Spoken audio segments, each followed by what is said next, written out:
Traders, good afternoon, July 30th, 2018, after the market close. You can follow me on Twitter at Trading Teacher, subscribe at our YouTube channel, or you can go to our website, www.thetradingteacher.com. I'm going to report on ticker symbol FUSZ.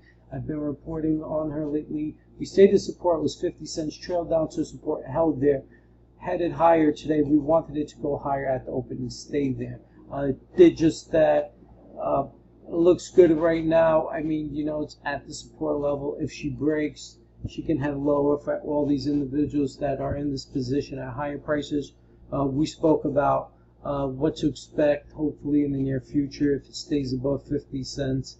All the individuals getting in at around this level, I think this is the lowest it's going to go. I think it'll bounce off these levels eventually. We just want her to stay above 50 cents. If she doesn't stay above there, I believe it will be a full-out sell once again. Best of luck to all you, and I hope she starts trading north really soon. Don't forget to follow me on Twitter at Trading Teacher. Subscribe to this channel if you really think my tutorials are being helpful. You can visit the site www.thetradingteacher.com for upcoming courses.